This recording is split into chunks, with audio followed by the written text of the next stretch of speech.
Welcome to the season finale of Trash Compactor Season 1. I'm Josh, and today I'm joined by frequent guest and co-host of the Secret Origins of Mint Condition podcast, Chris. Hey, y'all. And making his first appearance on Trash Compactor, a very old friend of both of ours, Mike. How you doing, Mike? Hello there. Very good, thank you. Hello there. Was that an Obi-Wan reference, or was it just what came out naturally?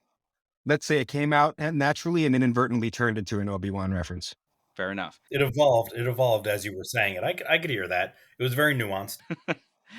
And these particular guests are on today's episode for a very specific reason. Namely, they were both involved in my ill-fated fan film project, circa 1999 to 2002, known by many titles, but the last one, it seems, based on this script I managed to dig out, Fateful.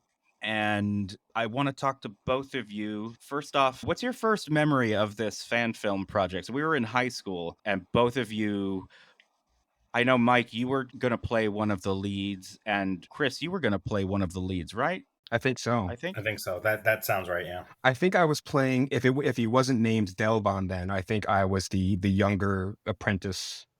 No, actually, no. I believe I was, because I remember one specific line that I don't think made its way into the second draft about trying to convince somebody about how the Force was real.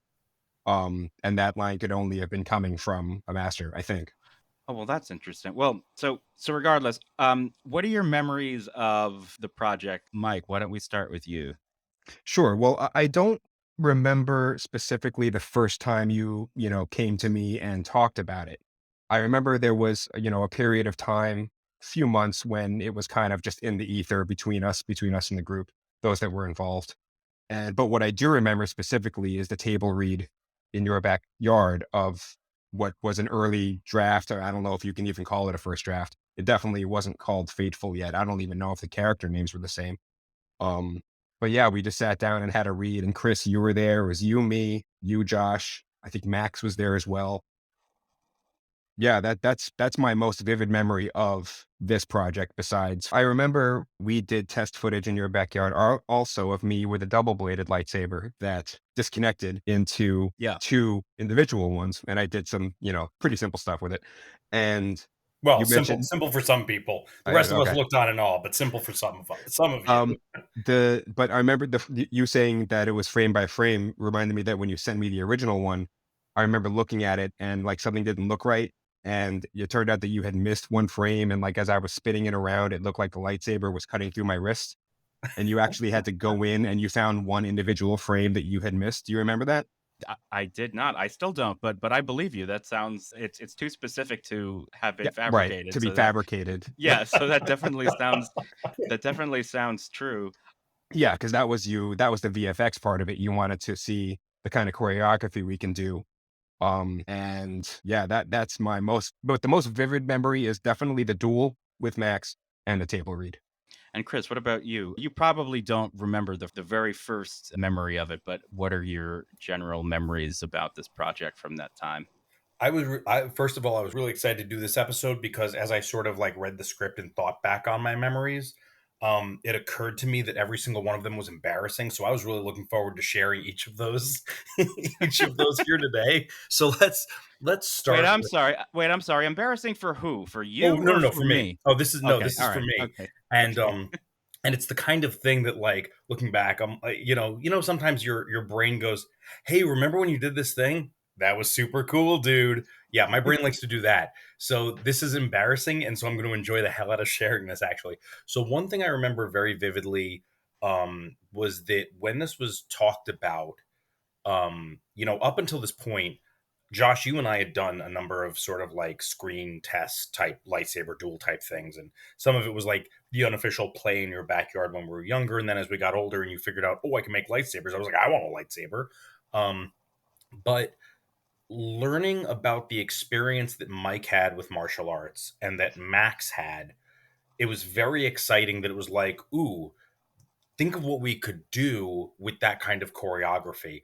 So I remember not knowing what the hell I was talking about, but like kind of always having those conversations with Mike and Max, like being in the hallway between classes and like just like picking their brains because it was like, ooh, like I want to get to this. Let's do this. What do you guys have in mind? So I remember that very vividly, and that same sort of eagerness I remember translated to sort of dogging you. Like, you both have kids. You know what it's like when your kid wants something and they start getting that like whole sneak attack ninja thing going on, where like you're doing a thing in the kitchen, you turn around, you're like, ah, what? And they're like right behind you and they want a thing. That was me about this script and this project. I That do it was kind of like, remember that. yeah, like anything that was going on, whether it was a rewrite, whether it was choreography, I didn't need to have anything to do with it. I just needed to be in proximity to it. So like I was there like every step of the way that I could be, not really contributing necessarily, so much as like grinning and nodding happily. Um, so That's that's really cool. So that's really cool to hear, actually, because you know, one of the things I wanted to discuss eventually, and I guess that kind of ties into it, is like, why were we doing this? What's the motivation to do this? What was driving it? But also my memory, I was really trying to, I don't know if I was doing this consciously, but I was really trying to teach myself how to make a film, how to write a film, how to shoot a film, how to put a film together, how to do special effects, because if you're doing Star Wars, you need to do special effects. Like, I was really, like, for me, while I was excited and enthused about it, I also feel like I put a lot of pressure on myself to kind of figure out how to get it done. And of course, ultimately it was never finished. We never actually shot it. But I do remember that every time we got to a new step, like either the read through or, succeeding in doing one of the test shots, certainly seeing Mike and Max demonstrate for us their incredible choreography. Like, I do remember like getting little hits of adrenaline, or like, little glimpses of like, wow, like this is actually, it's still possible. It's still something that might actually happen. well, but This correct me if I'm wrong. Wasn't this sort of the first time that you actually had more people working with you? Like you had a team. Like in the past, whenever you were working on a film project, and I worked with you on some of them, like you want to talk about ill-fated, the Jurassic Park one. Um, Yeah, well, that one was like a day. right, right. I think we shot that in for like a day. That's what I'm So it saying, wasn't. ill-fated. Yeah, But like this is the first time that you were actually bringing in people who were bringing something to the table that you couldn't, right? Which was that's true. specifically like Mike and Max coming in with choreography. That was stuff that you couldn't just do on your own. It was more than just having bodies in front of the camera, right? So No, I can absolutely. appreciate that. That was one of the reasons I was excited about it, was because there were multiple people bringing their own expertise to it. I was super honored that you. What is that? This is concept art that Oh James wow, drew. James did, yeah. Yeah, he sent me the original a few months ago, and I framed it. That's that's awesome. amazing. So yeah, but along the exact lines of what you're saying, I never had like a concept artist. He was going to construct this costume. He knew how to do that. He had that experience. And we were talking about, he reminded me when we spoke briefly about this. I wanted James to come on for this conversation, but unfortunately the timing didn't work out. But he was saying, like, yeah, like I remember we had long conversations about the materials I wanted to use. And I was asking you like what colors you wanted for what characters. And I had, until he said that, I had no recollection of that. But yeah, like you're exactly right. Like I had never tried to do something that involved bringing a group of people together to work on a common goal. It was very exciting, and I remember. Correct me if I'm wrong, but I think we were all in drama club by that time. So I mean, Yeah, Yes, yeah, you're we right. all we all enjoyed acting. You know, regardless of our individual talent for it. I loved, Chris, you mentioned the martial arts thing. I absolutely loved every second of staging that choreography with Max. And Josh, I remember having the same feeling you did, when we were reviewing some of the footage, just going, man, this could, with everybody, your VFX and your amazing, writing skills and the choreography and the different acting talents put together. It was just a really exciting thing to be a part of, especially at that young of an age, having done nothing like that before. And obviously all of us being huge Star Wars fans. And that was really at the height of all of the fan fiction too that we had been looking at. I still remember some of the fan fiction. What was the website? It might have just been fanfiction.com, and they had a whole Star Wars section. And like weekly, Oh my do you god, remember yes. that? I Weekly they would totally put new I new short completely movies forgot about up, it. and Yes. some of them were really well done. and some of them were crap, but some of them were really impressive. I totally forgot about that. And You're I right. remember seeing some that had amazing choreography going, I want to do that. I want to do that with Josh. And that was right around the time that we had been talking about this concept. So I think what you're talking about is fanfilms.com That's it. that actually became the force.net fan films. Okay. And I actually sat down with the guy who ran that 2 weeks ago and I interviewed him. So that episode Yeah. will be dropping a week or two before this conversation. That's awesome. Oh, I'd love to listen to that. Yeah, that was, I remember going into the library in Schreiber and just going to that website, like on or off periods, and just seeing what was new. I think that was the other element too, was that, like, at least from my end, why it was easy for me to be excited was because I was always generally going to be excited about this, but like, is that periodically Mike, you and Max would be like, okay, so we've been talking about this new thing that we'd like to introduce. And Josh, you sort of had the same experience of, like, whether it was a new draft on the script or something, but there was something new coming from more than one person, which is part of what made me think, like, this is gonna happen. Like, everybody's hyped about this. There's always, like, new interesting stuff happening. So, like, yeah, I totally forgot about that site, but I remember now. No, and definitely. And, like, because I think that was where I expected it to end up. Like, I expected it to go up to TFN Fan Films one day. Me too. Because I don't know if you recall, at the time, this was an age where video on the internet was kind of a tricky proposition. Like, there was no Right. YouTube. There was no such thing as, like, you just, the ability to shoot video, to get it onto your computer, then to get it to a file size small enough where it was Right. practical for someone else to download, and then have to host it somewhere, and then have to convince someone not just to click a link, but to click a link and download the file to their computer so That's that right. they Because could this is then before watch it. streaming. Yeah. Right. It's before streaming. It's before YouTube. So that's why a platform like TFN Fan Films was really essential, I think, in creating this larger phenomenon of fan filmmaking, because it was sort of the hub for all of that activity. Like you were just saying, like, we were aware that this was possible and that these things existed. And, you would see a well choreographed lightsaber duel and be like, I think I can beat that. I want to do something Yes. like that. Right. So there's that component of it as well that I think really made us all feel like this was something real, like it was doable. I wanted to see it on that website. I was so hyped for it to get done in some shape or form and just have it up there. I thought would have been so cool.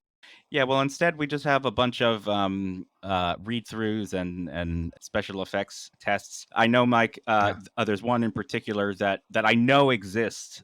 I know these tapes exist, and I will find them. I've only found a few of them. I will find them. I know that they're there. Yeah, I just scoured through all my old hard drives and files and stuff and seeing if I had, because you sent it. I had a digital copy of it somewhere. And I don't anymore. Like my oldest file on my computer is from 2011. So I, all the stuff Yeah. before then is just gone. So let's talk about the actual story itself, the script itself. So the version that I sent you guys is dated February 2002, but this was a project that was in the offing for much longer than that, since at least, 1999, 2000. And, I read it. I appreciate the kind words that you said, Mike, about my writing ability, but having read it recently, is kind of cringy. I think it's written by someone who's trying to be a good writer. I don't know that it actually is, but I understand what you're saying, but even for that, I mean, the you can read it and see the talent there. And I'm oh not well, just, thanks, buddy. I'm not just blowing wind up your ass here, but it really is good. I actually read it I was on a research trip on a research vessel, and I read it there while I was on watch and just thinking, and I had the whole, I had the bridge to myself and I'm just reading it going, man, this is really good. And then I had to remind myself that like a 17-year-old or a 16-year-old even wrote this. Um, Going, man, Oh, thanks, like buddy. I really this is impressive. And I really like, and not just the writing of it, Josh, but honestly, just the arc of it I thought it was a very good, complete, closed short story that really holds up plot wise.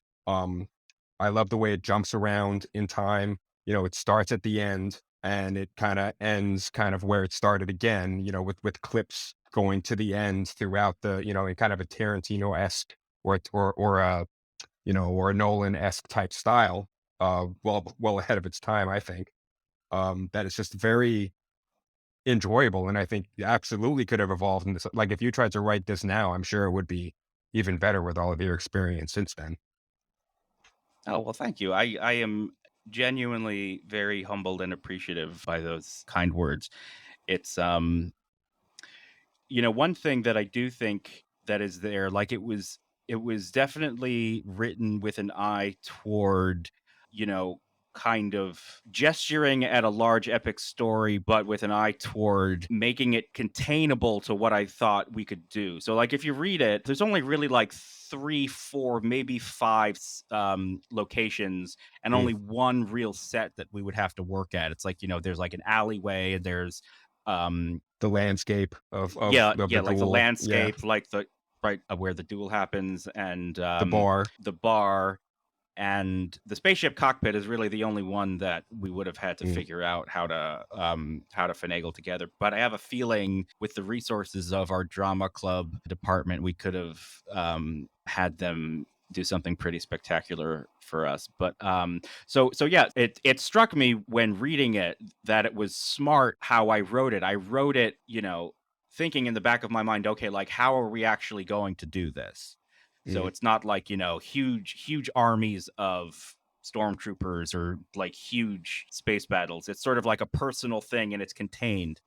I was just about to say it's a very personal story. It is a grand story, but it is basically, it boils down to the interactions between three people, four if you count Yeah. Aldous.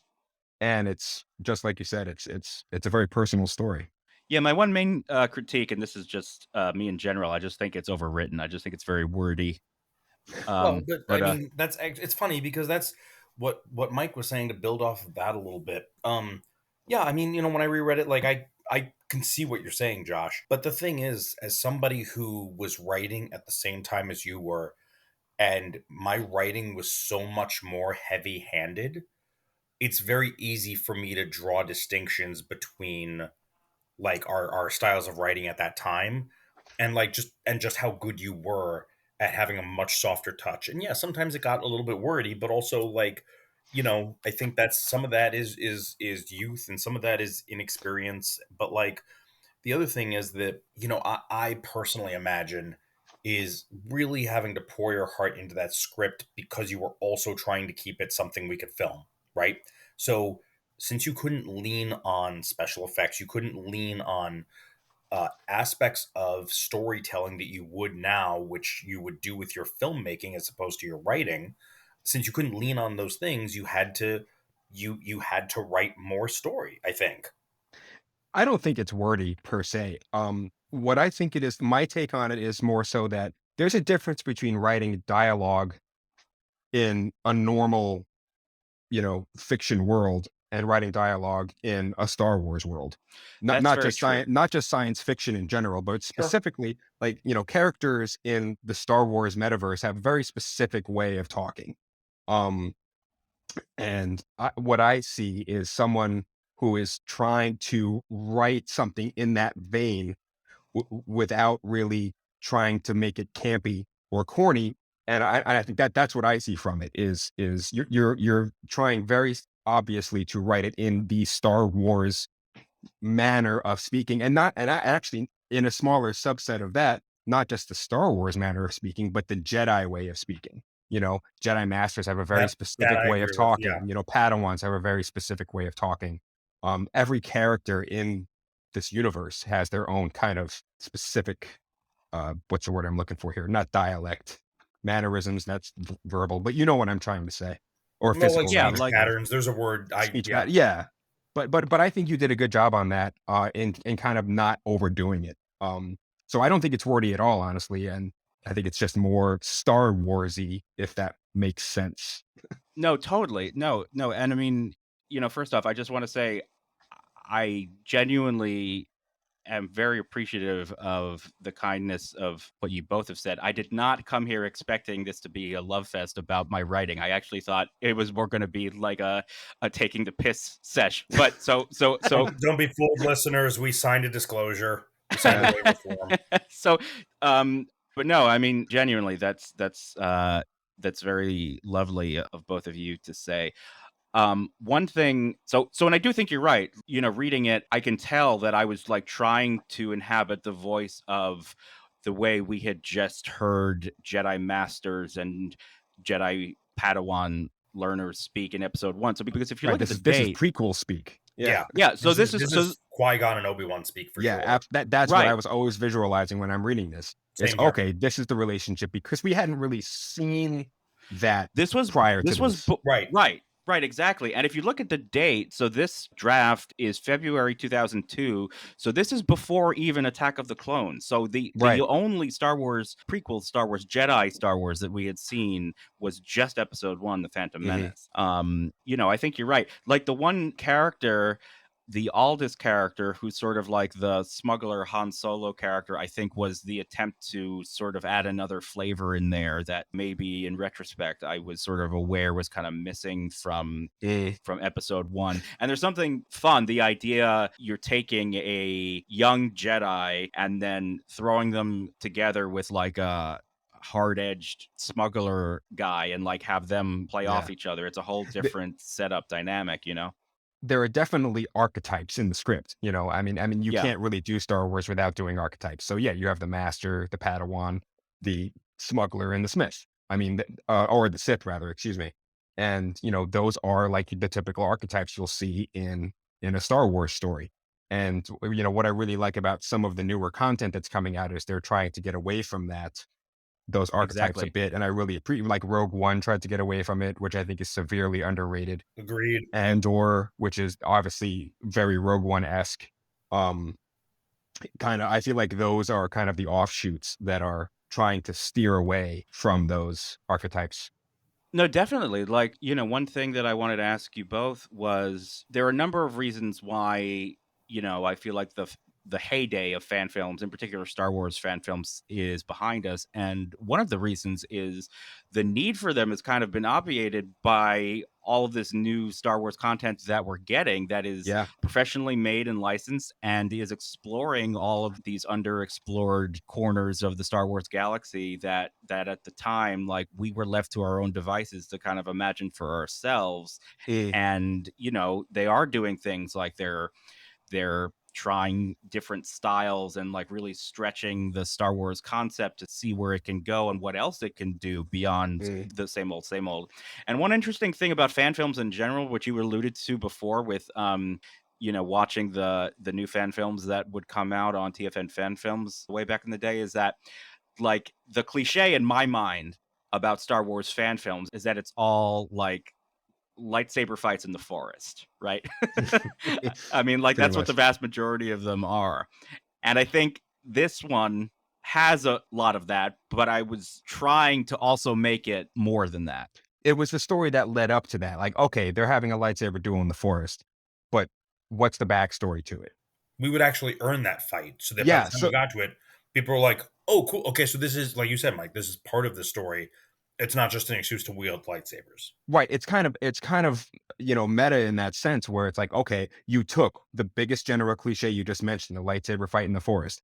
Okay. But like, what's different about this story is, yes, the whole thing is really about that and how we got to that point, but there's all this backstory behind it. So it's almost as if you played off that cliche and turned it to your advantage when you were writing this. Oh, wow, there's so much story that could lead up to a lightsaber fight in the forest. Let's give both of these characters really specific, detailed backstories as to why this never-ending battle really is happening, which I thought was really clever. No, yeah, the centerpiece of this film, I mean, don't get it twisted, the whole centerpiece is the lightsaber fight between a Sith and a Jedi. Right. But, like you just articulated, and I had never really realized until you just said it, but the whole film is working to explain, set up, and justify why that fight is happening. Yeah, and happening over and over again. It's not just happening. Like it's Right. It's like a there are cycle. multiple iterations of it. And Yeah. which I also like, and I don't know if you did this intentionally, but it does seem like it's one of those stories where like you left room for it to grow, you know? Yeah, There's possibly. obviously more to the story that we don't know. And I feel like, Yeah. and I don't, did you do that intentionally, or was that kind of just Well, a side effect of it? Well, it's hard to remember, to be completely honest with you, but there was a concept that I was surprised wasn't in here that I remember. I may have written in another draft or for another thing, but I had a concept that the planet itself that they were on was force sensitive, like it was kind of a conduit for the force Hmm. that sort of like exerted its own will. And I think they did something along those lines in, I don't know, Chris, maybe you would know, like Rebels or Clone Wars. It's like a force There was sensitive planet. they did like force sensitive spaces, right? Like they did much like with, in Empire, we see it in Empire and we see it in Last Jedi, with these places Oh, that are sure. stronger with one side of the force than the other. I don't remember like a fully force sensitive planet. What I remember was there was a planet on which the three representations of the force existed: the father, the son, and the daughter. And that was a Mm. planet that was like specifically for them. The father was the balance, the daughter was the light side, and the son was the dark side. And Anakin, Obi-Wan, and Ahsoka end up there, but I don't remember like the planet itself specifically being like Hmm. a conscious like force being. I remember the opposite. I mean, there was a series of books that came out right around the time I stopped reading them, which was about a species that was devoid of the force, and they came from a whole galaxy that was devoid of it. Oh, the Yuzon Vong or whatever they Thank were you. They called? use on, and then they had those You creatures, Oh, right. the Yislamari or something with Slamari, Calamari or that whatever from the that Song would book? like that would negate the force around it, and that created a whole new way of dealing with things. So yeah, I remember stories regarding the absence of the force, where it should be, but not so much what you're talking about. Yeah, there was another idea that I had subsequent to this project. I think after episode 3 came out, that I never really intended to make as a fan film. But I had this idea for a trilogy of fan films that was about, it was sort of like The Godfather. It was like a family of smugglers that were working under the Empire, and they were also sort of like, they had their contacts in the Senate, so they were also like helping the rebels through their senator contacts, but like, one side of the family, they didn't want to get involved in that, and it was like, so it was kind of cool. And it also had to do with the true nature of the force, because I wasn't entirely satisfied with the midichlorian implications that we got in the Mm. prequels. And so it was my attempt to kind of retcon, so not erase or contradict that, but like my attempt to kind of uh, Well, retcon it. That's the perfect word. Reconcile it. Yeah. reconcile it. Yeah, yeah. Well, retroactive. What does retcon stand for? Retroactively. Retroactive continuity. So you're saying, Thank you. Yeah. basically, so a retcon is like you're saying, no, it always happened this way. Yeah. Exactly. Yeah. Yeah. I was never satisfied with that either. I didn't like the way they boiled it down to a biological Yeah, aspect. well, so my concept was that was the whole midichlorian thing was kind of a sign that the Jedi Order were becoming very dogmatic and bureaucratic, and were kind of losing their way. And whatever correlation there was between someone's midichlorian levels and their force sensitivity was just like, kind of a need to classify and catalog and measure everything, but that there was more to it than just your midichlorian levels. Like, it wasn't the reason you were force sensitive. It was a sort of a side effect of how Yeah. connected you were to the force. You're not sick because of the fever. The fever is an indicator of what's attacking your Right. body. I like that.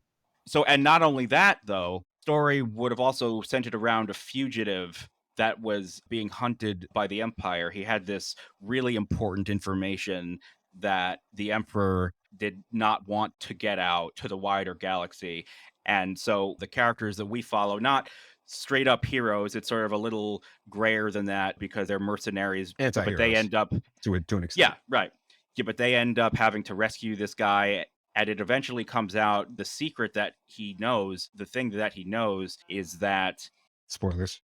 Yeah, thank you for that, Mike. Make sure people know. Yeah.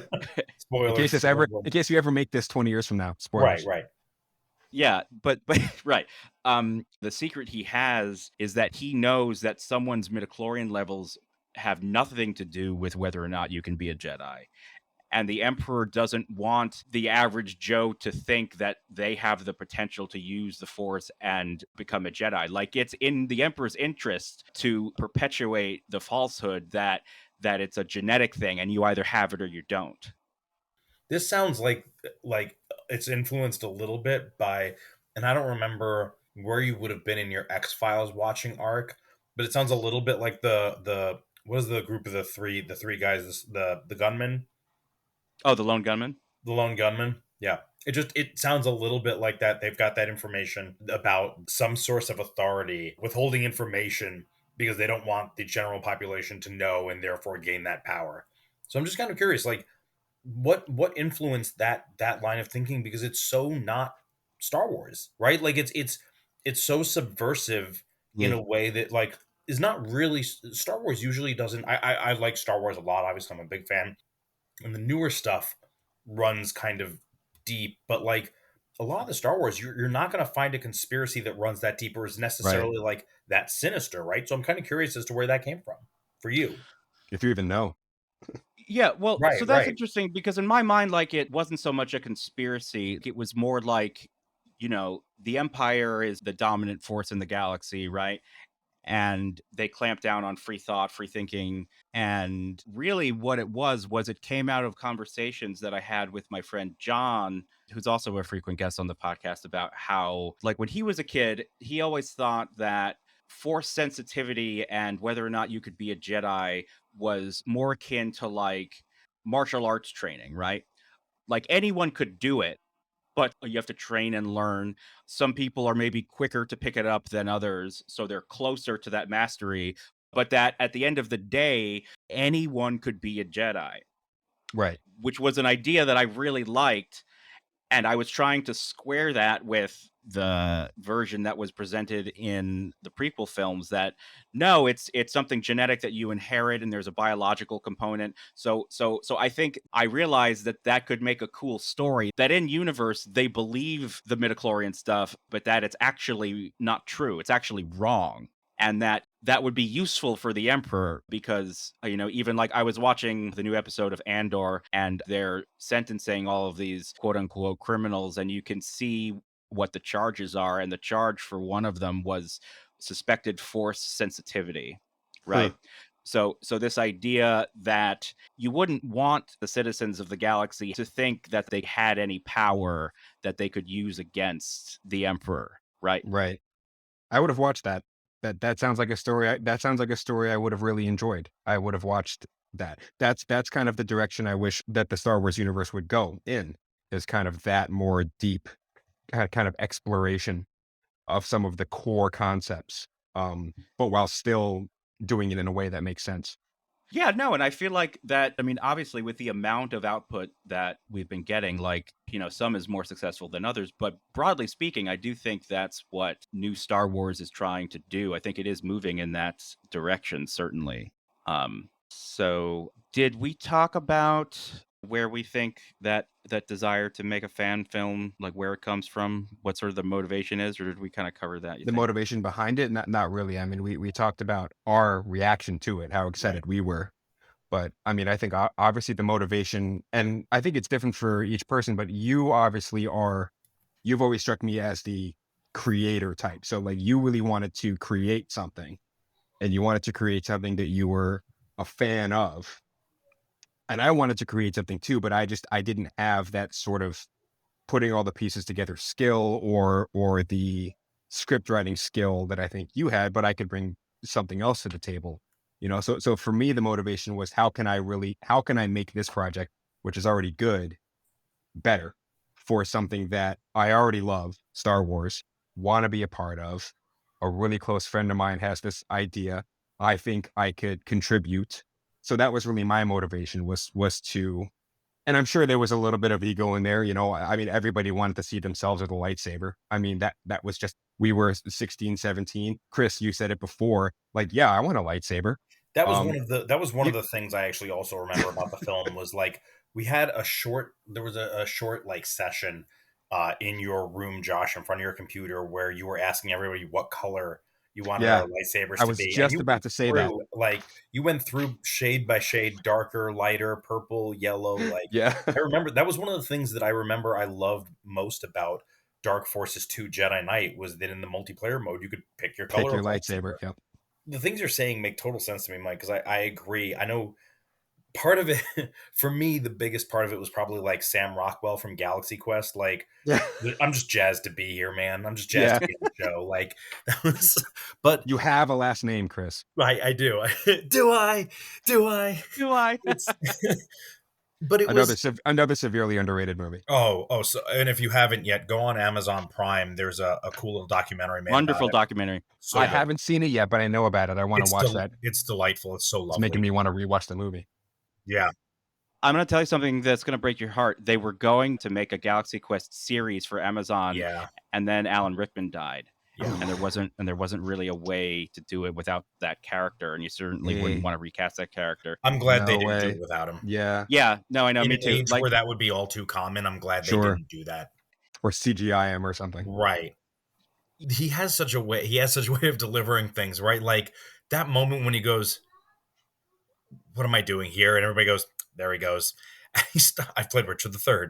That whole thing, like I just breaks it breaks my heart. my But favorite line reading of his from that movie is, "By Grabthaw's hammer, what a savings."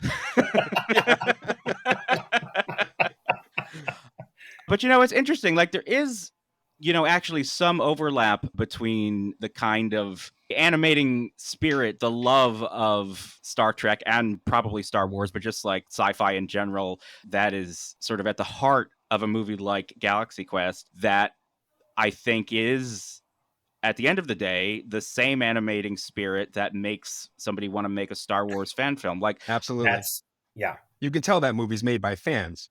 right. And there are some projects that you can tell in science fiction, let's stick to Star Wars here, you can tell some of it has love in it and some don't, and those are the ones that don't work. I think there's still, and when I say they, I'm referring to Disney and all of the content that's being put out now, and some of it works and some of it doesn't. And I think that they're entitled to grow and learn and figure out what works and what doesn't, but you can absolutely see the love in some of it, just from the references, the way it's made, the script. And you can tell that some are just, product of corporate constant content. Right. And this is like that idea of like the love that you have for a thing. I it's funny because I'm in the process right now of designing a board game with my friend Chad, and as we were sort of talking about what we wanted out of the process, we love this hobby. It would just be cool to have our name on a game box more than anything else. We're not looking to just become game designers. And it's sort of the same thing here. So like I don't get me wrong, there was definitely like a puppy dog, again, embarrassing, but puppy dog aspect to I'm just jazzed to be on the show. Yeah. That I had for this film, but also your something that I hadn't really experienced, and I only started like Mike, you were saying earlier that we were in drama club at the time, but I had only recently started experiencing was the kind of very quick bonding you do when you're on a production.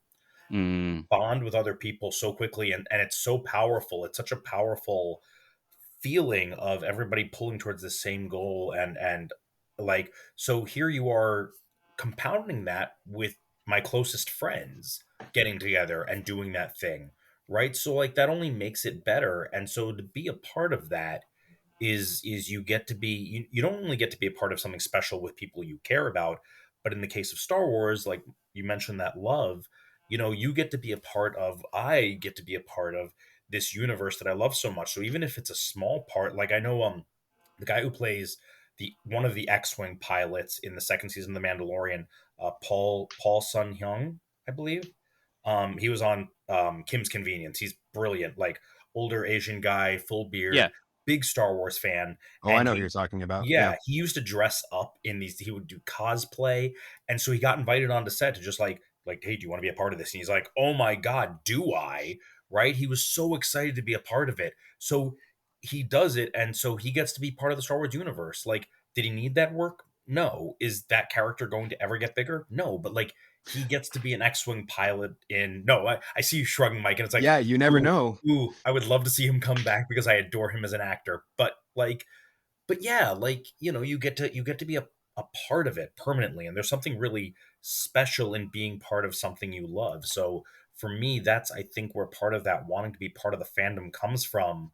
In the Star Wars universe all the time. I mean, so much, almost all, not almost all, but so much of the extended universe comes from obscure characters that No, you're totally right. were complete throwaways. Yeah, This quintessential example is probably Wedge. Like Wedge, yeah, Wedge has how many seconds of footage in episode 2 and 3, and right. or I'm sorry, 5 and 6, and now and then the Rogue Squadron series was pretty much entirely dedicated to him. Yeah, He shows up in episode 9, and that happens all the time. Boba Fett. I mean, yeah, you can go on forever. yeah. Obscure characters that have No, you're right. seconds of footage that ended up spawning entirely new stories. Yeah, which I think is actually, now that you're mentioning it, one of the reasons why fan films, I think, were so abundant and so numerous and why so many people wanted to make it, because the way Star Wars worked, the fact that it seemed like such a lived-in universe, and even that one alien in the background or that one pilot or that one shot that was only there for, not even a minute of screen time or only a few seconds, you got it, Jack Porkins. Porkins. Jack Pork. You got the sense that they all had a story. And I Yep. think that sort of subconscious sense that you get from watching the original Star Wars, it's in the other films as well, but I think one of the specific innovations of the original Star Wars was because it didn't linger and focus on so much of the fantastic things in it, like just sort of it kept moving ahead and treating all this fantastic stuff as if it was normal, and that created a verisimilitude, a sense that everyone in that cantina had a story, that all of those, that each Right. of those pilots had a story. And I think that sense leads you to be like, oh, well, then there's room for me to play. Like, my story can be in there. Like, I can like fill in those gaps, right? And you can be as liberal as you want with it. You can be as creative as you want with it. That's what's so fantastic about it. Right. So you know what I think we have to do, now that we're talking about this, I think we have to make a movie about a bunch of friends coming of age, trying to make and failing to make a Star Wars fan film. I think that's what I'm getting out of this. That'd be a fun documentary. Yep, I'm in. No, I don't even mean a documentary. Okay. I Just think an there's actual. I think there's space for that. I think there's absolutely space for that, following in the footsteps of someone like Kevin Smith. And it could be called Fateless. That's right. Yeah. Or Ill-fated. ill-fated. Ill-fated. Ill-fated. There we go. That's better. Okay, yeah. So we both Ill-fated, got there. but it's about the we failure of both got Fateful. there. That's fantastic. Yeah. And that is also going to for sure be the title of this episode of the podcast. I'm gonna have to get a read. So I don't want to read the entire script, but I thought it might be fun to do a reading of a scene from the script to kind of give life to at least a part of this ill-fated fan film project. You keep saying that like there were casualties. Yeah. Yeah, well, Come on, besides my dignity. Right, exactly. Besides my dignity, and that's a real casualty. So I sent you both the sides. Yep, I have it. Should I explain what the movie was about? A little Yeah. bit of lead into the scene, I think, would be helpful. Yeah. I agree. Yeah, so basically, this story was set during the Purge of the Jedi and the Emperor's takeover of the galaxy. And keep in mind, this was written before episode 2 and 3, so we didn't actually see how that all went down. But we know from Star Wars that happened somewhere between episode 1 and episode 4, Star Wars. So this was sort of happening right at that moment where the shadow is falling across the galaxy and the Jedi are disbanded. And the story features these two Jedi, a master and his Padawan apprentice, and they're both on the run from the Empire and trying to protect as many planets and other Jedi as they can from succumbing to Imperial rule, while simultaneously are being chased or pursued by a Sith with a vendetta against one or both of them, who's also being hunted by the Empire, but he doesn't care because his revenge is the only thing he cares about. So here's a scene from Fateful. Do you guys have it in front of you? I do, and you're narrating as well as playing. Yes. So I'm going to read the stage direction. So this is a scene between the Jedi Master Kiru Vorlon, and yes, that's a Babylon 5 reference, Yes. and his apprentice Delvon Quell. And yeah, let's go ahead and get started. Exterior Severus Major, alleyway, day. Kiru is working with a lightsaber. He has removed the bottom section to reveal a small compartment. He places a data crystal inside and reattaches the bottom of the hilt as Delvon returns. I finalized the arrangements. They'll be waiting for us. Were you noticed? I don't think so. I've sent a signal to the others. They will be waiting for us at the rendezvous. Delvon frowns. Your mind is troubled. What is it? Besides being hunted by the entire Imperial war machine, you mean? Your sarcasm betrays you. Something more? Delvon nods. I was overcome with a sense of dread. It was different than what I've experienced recently. It felt like a powerful evil was lurking, biding its time. I have felt it as well. It's him, isn't it? Who? Zarneska, he's here, on Severus. Your instincts serve you well. Zarneska is here. He was watching you in the bar. You knew? I didn't want to risk arousing a suspicion by warning you. You are not adept at hiding your feelings. But the Empire is hunting him too. Anyone who's connected to the Force. Why would he still bother with us? Because he is consumed by his need for revenge, Delvon. It's become his sole reason for living. All he has left is his anger, his hate. But that was years ago. I don't understand how he could allow his hate to consume him so completely. I hope you never do understand. All sentient life forms require a sense of purpose to their lives. If one does not have a purpose, they will create one. Neska cannot let go of his hate because it has become his only purpose. Killing me to avenge the death of his master has become his sole reason to live. I suppose. But I can't shake the sense that his hatred for you runs deeper. It doesn't make sense to me. The universe is not obligated to make sense to you, my young apprentice. Well, what do we do? We will do nothing. When the time comes to deal with him, I will do so alone. I won't leave your side. I will face him with you. I am the one he holds responsible for his master's death. His quarrel is with me. It is my burden alone. No, it's not. I was there at your side. Delvon, you will do as I say. You can't expect me to just... Delvon is interrupted by the chirping of the holotransmitter. He activates it and the hologram of Marl Juria appears. Sire Juria. Our information seems to have been incorrect. An Imperial battle group has just entered orbit around the planet. They didn't appear on our scopes until they were right on top of us. They've already began landing their troops. We're on our way. No, it's too late. Get yourself away from here as soon as you can. A shadow falls over Kiru and Delvon. They look up to see the silhouette of an Imperial Star Destroyer matted against the sun. The sound of blaster fire draws Juria's attention on the hologram. He looks away as the transmission is cut off in a whir of static. Delvon looks to Kiru. What now? Go find Aldous. What about you? I'm going to see what the situation is at the Capitol building. Perhaps some of the ruling council can still be saved. Master, I don't think that's wise. Neska is out there. No more questions. Do as I say. Delvon is taken aback. You've never spoken to me like that. There's something else going on. You're not telling me everything. Delvon Quell, do you trust me? With my life, Master. Kiru takes out the lightsaber he had earlier and hands it to Delvon. Delvon examines the weapon. This is not your lightsaber. No. I have carried this with me for many years. I am now entrusting it to you. You may find you need it someday in the future.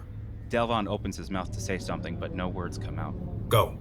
Quickly. Time is short. Delvon hesitates. Kiru puts his arm on the young Padawan's shoulder. Delvon Quell, you have a destiny to fulfill. As do I. May the Force be with you. Kiru shoots Delvon a final grin before he leaves.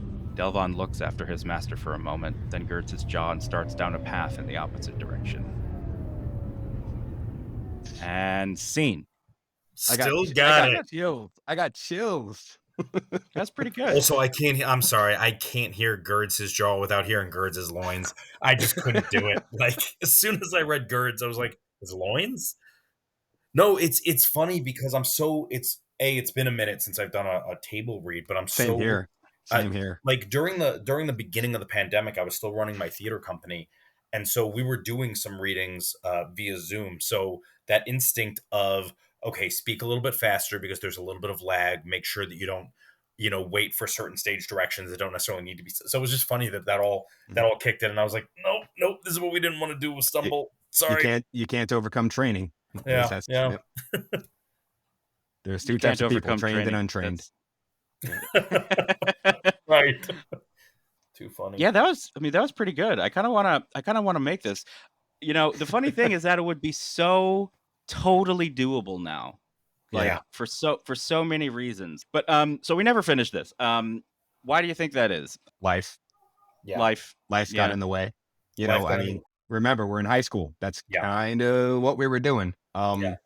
I think all of us had a lot of projects back then that we ended up never completing, much to our dissatisfaction. Yeah. But you know what? Yeah, you raise a good point. Now we're adults with all of those resources that adults have, and yeah, it's definitely worth an exploration. This honestly made me want to do another episode of reading the whole script. And to be honest with you, that would be a lot of fun. Well, A table read of the script. And also, yeah, I mean, you're right, Mike. And the other thing too is that, like, Josh, you wrote this to be something you could film at that age with that technology. So, like, it's Mm. totally doable. It's totally doable because, unlike a lot of other scripts, it's like, yeah, there were too many special effects or whatever written into this. Like, no, this was written to be filmed at that time in that place with those resources.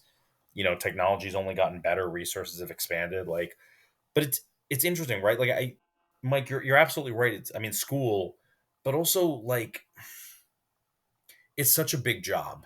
It's so much bigger than I ever thought it could be. I thought it was, well, Mike and Max are doing the choreography and Josh is doing the writing and he's going to film it. And all I have, like, from my particular perspective, all I have to do is be where I'm told and say the things I'm told to say, right? So, especially as an actor, and sometimes as somebody that you might bounce a script idea off of, or I had feedback, whether it was solicited or not. um that was a very low lift for me personally, so I had no idea how much goes into making a film. Even a short film, now that I have experience doing that sort of thing, well, being an actor for a short film, um it's there's so much more that goes into it. It was always going to be a heavy lift. I think that's the bottom line. It was always going to be a heavy lift. And even though you had more people there to support you in more than just like fandom and not just like nice words, right? You had choreographers, Mike and Max, who were like creative and taking the initiative and doing their own thing too. So, like, it wasn't all stuff you had to micromanage. There was all the other stuff you still did have to micromanage. So, um yeah, I mean, I think there's a multitude of reasons that film didn't get didn't get made. completely. So, and from my perspective on it, I think it's a combination of what both of you said. I mean, obviously, 2002, that year, we all went our separate Yeah. ways to college. Had we stayed in the same physical location over the years, who knows what may have happened. I certainly, went off to make a bunch of short films when I was in college. And, yes, I think life getting in the way, our reach exceeding our grasp in ways that I don't think we were even aware of because we were so young. Um, and, making a movie is really hard. And Mm. even thinking we knew how hard it was going to be, it took me years of making films to truly get a handle on it, like how hard it is. Like, there's a cliche that, like, the only way to learn how to make a film is to make a film. Mm. And that's. Well, you're not good at something until you fail at it. I mean, that's honestly, Right. Yeah, right. now I'm a philosophizer, but failing makes you better. That's how you learn how to do it right. Yeah. Is by failing forward. No, you're absolutely right. And it's funny because I've been looking forward to sharing this story with you, Mike, because I know that you'll appreciate it and I know that you haven't heard it. But the other aspect of it too was that, like, while we really wanted to do this and we're really looking forward to it, and I speak for myself specifically here, is that when I was doing in drama club, it was a fun thing. It wasn't a thing I took seriously, right? So, like, if it took a million years to get a take, I didn't think it was a big deal. So, like, time management was a thing too. And the reason I bring this up is because, that's another thing that has come with age for me is getting better as an actor. So when I was a junior in college, I did a play called Tracers. I was in a play called Tracers, and it was the first show that I ever worked on that I realized it could be something more, because it's about soldiers in Vietnam, and we had vets in the audience, and it meant a lot to us that we knew they were going to be there. We had to get this right, and so it was the first show that I did that really taught me that this was going to be work and not just fun. And the Mm. reason I bring that up now, that I think it's funny, is because Diego came and saw that show at Geneseo.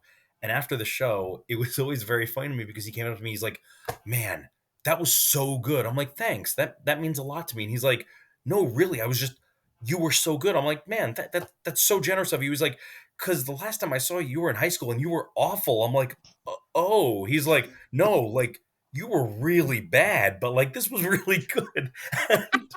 Leave it to Diego to be Oh, brutally honest with you. Yeah, but in it such was a sweet awesome. way. Like, you could tell, because Diego was always so thoughtful and so considerate. You could tell that the show had so impacted him that he couldn't stop saying, "Man, you were so bad at this, but you've gotten so much better. I'm blown away." So that always stuck with me. It was very funny, but it was That's that same notion that, like, when we were younger, like, we had a lot of fun with it, but the result was too that, like, we wasted a lot of time having fun with it. sure. That's a good tie-in to what I just said. Yeah. So what you're telling me is, if we made this, you would have sucked in it.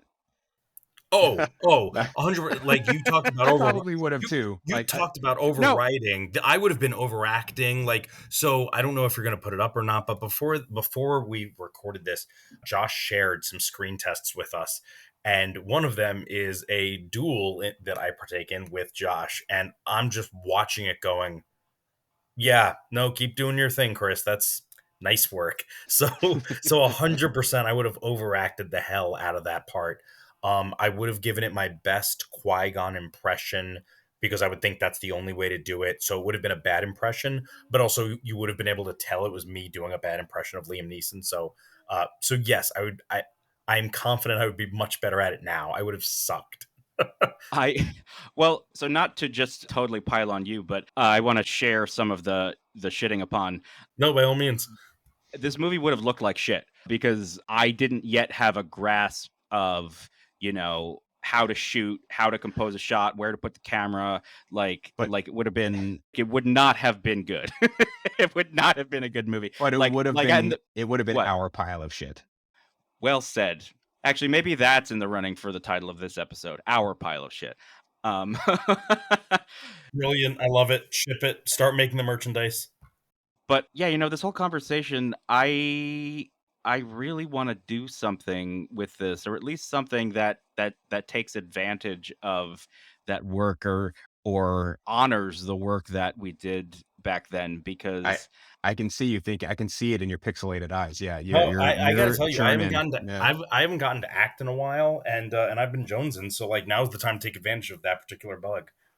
well, but do we want to make Is this this, like, my thing about this is that while I think it's pretty good for what it is, like, it's not the story that I would want to tell now. Yeah. Or maybe it is But actually. that's Like, no, that's why we have to make it. I think we have to make it as it is, and we have to do so earnestly.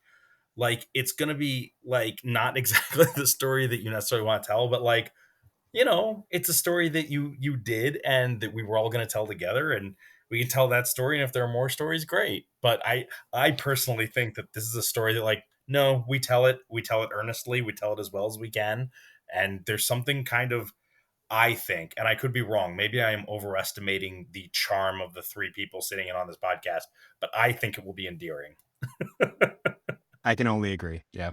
I mean, for whatever shape, it would be fun. I think that honestly, that's the bottom Yeah. line. This is taking me back to, you know, 2001, 2002. The overall, you said it earlier, Chris, this was just fun. And like, I was just thrilled to be a part of it. Chris, you said that before, and I'm of the same sentiment. And honestly, I'm of the same sentiment now, in whatever shape it takes. If it evolves into something else, cool. It's just a fun it combines, friendship that we have with a love for Star Wars, and it's a perfect synergy of an activity, if you ask me.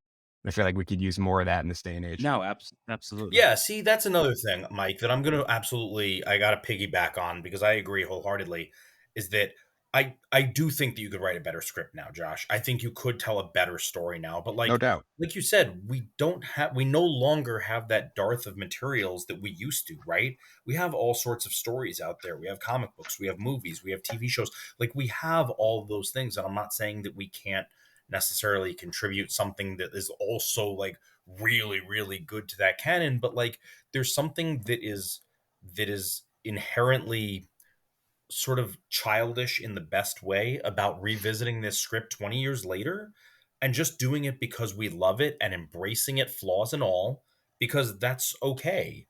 Well said. Very well said. Labor of love. Okay, you guys are bringing me around on this. The wheels are turning. I'm going to figure out how we can get this done, how to make this happen. With the caveat that I am also going to write a version of that other story that I told you about, that is the way I would write something now. And then we will also make that. You have Of to. course. Mike's Well, already said he wants to read it. You have to do it. oh yeah, yeah. I think that's the first step. I think is reading this whole script. Or maybe not. I don't know. It's up to you. But also one more caveat that we're all dads with young children. And and Josh, you mentioned before how much time that eats up. But either way, I just like I have a lot more free time on my hands now since my status has changed somewhat recently. So yeah, Well, I'll have to be strategic about, or we'll all have to be strategic about how we plan our vacations. absolutely. Yeah. Speaking of those screen tests, I do a lot of promotion for the podcast on social media, particularly on Instagram and Twitter. And should I upload that lightsaber test? God, I think you have to. I think I I have think to, you have right? to. You You have gotta to. you gotta find the other stuff though. Like Yeah. No, I I know, really want to find me and I Max, and I really want to find the footage of me with that double bladed lightsaber. I think that No, it's all good. of that footage in there I is told just you, I've you seen can it. yeah, I've I seen know it recently. It you can exists. but you can I think you can see it's funny you can see the learning happening as you're watching stuff like that, and that's just really groovy to me just to Yeah. be able No, to totally. see that. Yeah, my thing is like I keep thinking of, I don't know if you guys are aware or if you remember, but do you remember Star Wars Kid? Vaguely, There the was title sounds there Sounds familiar. familiar, there but there was a Yeah. viral video like way back when, like I think even before the age of YouTube. There was a kid, he was a chubby kid in like his AV class, and when he thought no one was looking, he like had a toy lightsaber and he just filmed himself like going completely nuts with it. And the tape got out and he was mocked relentlessly for years and years. oh So much man. so to such a degree that it actually became a subplot on the first or second season of Arrested Development, where the same thing Jeez. happened to George Michael. And like they reenacted the video, like you could tell that that's what they were referencing because the video looked exactly the same. And but Yeah. that kid, he became known as Star Wars Kid. That mockery, that relentless mockery that was, of a magnitude that was brand new thanks to the internet, Right. kind of ruined his life. Like I think he's okay now, but like it took years and years for him to recover from that. And whenever I watched that first clip of me, the very rudimentary one where like I was just like, "Oh, I think Right. there's a way I can Photoshop on a video," and I did it really quickly, and I'm just sort of blindly swinging at something that isn't there, and there's no blade, and I look kind of silly. Whenever I see that, I think of Star Wars Kid. Hmm. And, I think maybe while there's some hesitation on my part of just like, personal embarrassment, I think maybe I owe it to Star Wars Kid to put this out there Well, I and think show that it's okay. you should do the thing you want to do. I can say that from having been bullied myself, one of the sort of adaptations that I came up with was wearing my feelings and stuff like that on my sleeve so that if I Mm, was mocked for the thing, I'm like, I know, everybody knows I wear it on my sleeve, so what do I care?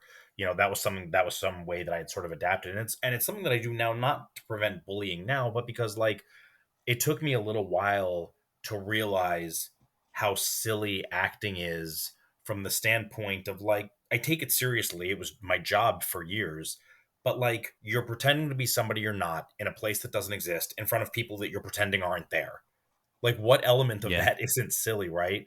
So I think I've hit personally, I've hit a point where, like, if a thing is something I find embarrassing, I name it, and that sort of gets me to a point where I'm like, yeah, I don't care. And I've never been internet famous, so maybe my mind changes if for whatever reason this is the thing people decide to troll me on. But for me personally, it's if I can own it and if I can name it, then it doesn't bother me. So that's why I'm like, these are for me, these are I can feel it even as I say it, that I'm like, no, these are embarrassing things. I have made a career out of being vulnerable in front of other people, so it doesn't bother me the way it used to. Interesting.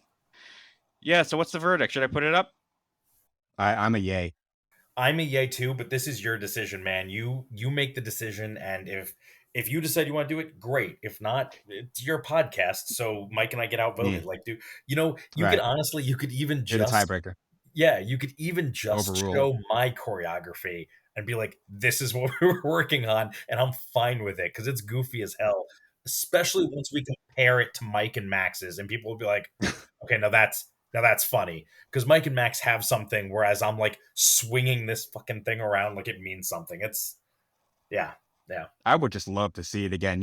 You have my full Yeah. permission to put my stuff up if you find it. I would love to see that again. I think I'm going to do it, guys. No shame, man.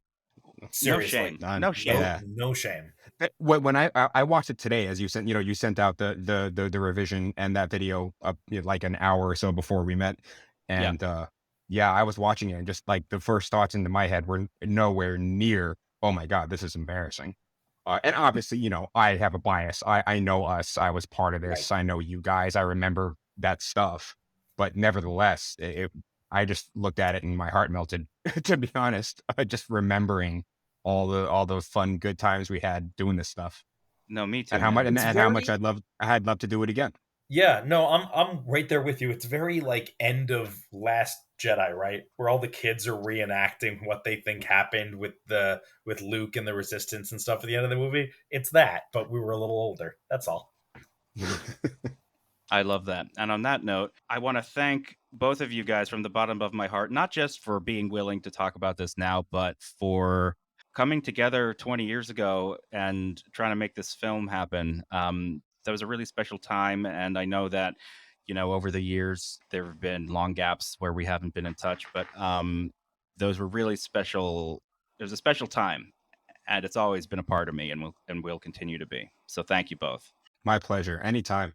One last note is I think I got you another subscriber today as I was picking up my son from school. Another Oh, yeah? another parent. Yep, another parent. So That's Oh, that is cool. so hopefully cool. hopefully you'll see that pop up soon because she Oh, was very interested. cool. Awesome. We got to talking about Halloween and costumes, which led us to Mandalorian, which led us to this. So Very That's cool. awesome. Well done. Thank you. I appreciate that. If you like what you heard, please visit trashcompod.com where transcripts are available of this episode and all our other episodes.